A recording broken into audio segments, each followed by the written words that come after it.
हम में से अधिकांश संकालु साधक देवताओं से मिन्नतें पूरी कराने के लिए साधना तो करते हैं, किंतु अपने अंतःकरण में इष्ट और साधना के प्रति श्रद्धा और विश्वास उत्पन्न नहीं कर पाते। परिणाम स्वरूप उनकी साधना कोरा कर्मकांड बनकर रह जाती है। मनुष्य के पास श्रद्धा की ऐसी शक्ति विद्यमान है कि वो भौतिक जगत में बहुत सारे हेरफेर कर सकता है, किंतु वह उसका सही उपयोग करना नहीं जानता। श्रद्धा के आधार पर ही ब्राह्मण वरदान और शाप देने में समर्थ होते हैं। श्रद्धा के आधार पर ही रामकृष्ण परमहंस की पत्थर की काली माँ जिंदा हो गई थी। श्रद्धा के आधार पर ही भक्त प्रहलाद की रक्षार्थ भगवान विष्णु स्तंभ से निकल आए थे, और श्रद्धा के आधार पर ही एकलव्य के मिट्टी के द्रोणाचार्य वो सिखाने में समर्थ हुए जो असली के द्रोणाचार्य भी नहीं सिखा सके। श्रद्धा में बहुत ताकत है, बहुत शक्ति है। श्रद्धा की शक्ति के चमत्कारों से इतिहास में पन्ने भरे पड़े हैं। श्रद्धा एक ऐसा तत्व है जिसका उपयोग अच्छे और बुरे दोनों तरीके से किया जा सकता है। अच्छा उपयोग क्या है और बुरा उपयोग क्या है, ये आपको इस कहानी से पता चल जाएगा। एक बार की बात है कि एक गांव में कुछ दोस्त मिलकर एक भूत बंगले पर चर्चा कर रहे थे। उनका कहना था कि आज तक कोई भी उस भूत बंगले से जिंदा वापस नहीं आया था। उन्हीं दिनों उनका एक शहरी दोस्त बहादुर शहर से गांव आया हुआ था। उस समय वह भी वहां पहुंच गया। जब उसने ऐसा सुना कि भूत बंगले के भूतों से आज तक कोई जिंदा नहीं बचा, तो उसे बहुत हंसी आई। उसने कहा कि यह सब बकवास है, भूत प्रेत कुछ नहीं होते हैं। तो उसके मित्र कहने लगे कि ठीक है, हम तेरी बात मान लेंगे यदि तू आज रात 12 बजे उस भूत बंगले में से एक कील ठोक कर आ जाए। उसने कहा ठीक है। अब रात के 12 बज चुके थे। सर्दी की रात, तेज ठंडी ठंडी हवाएं चल रही थी। सभी मित्र इस दुस्साहसी कार्य देखने के लिए इकट्ठे हो गए थे।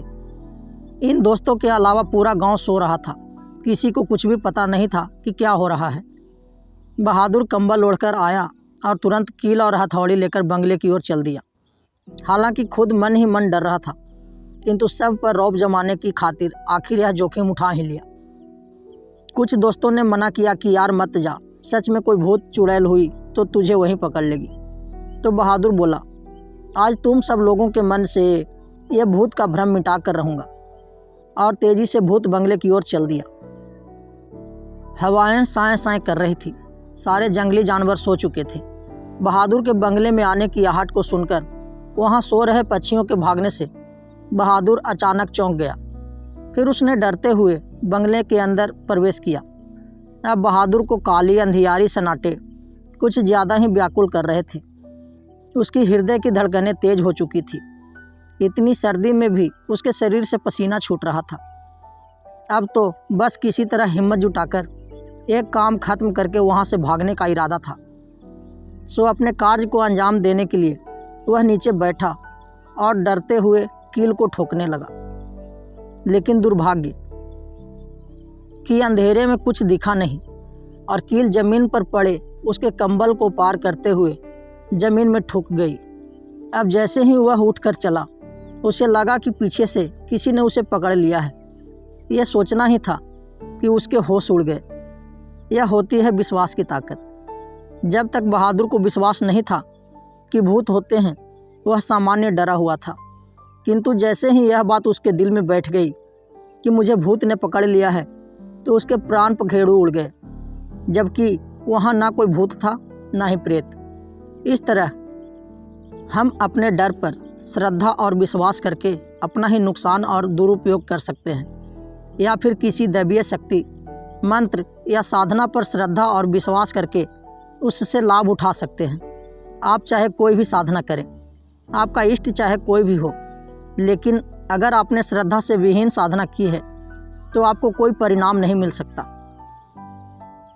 इसलिए अगर आप किसी दैवीय शक्ति से सहायता पाना चाहते हैं, लाभ उठाना चाहते हैं, तो पहले अपने अंतःकरण में श्रद्धा का बीज बोइए और फिर उसे निरंतर सींचते रहिए। तभी आपको वह लाभ होगा जिसके लिए आप साधना कर रहे हैं। यह कहानी आपको कैसी लगी हमें कमेंट बॉक्स में ज़रूर बताएं, तथा हमारे चैनल को सब्सक्राइब करें। धन्यवाद।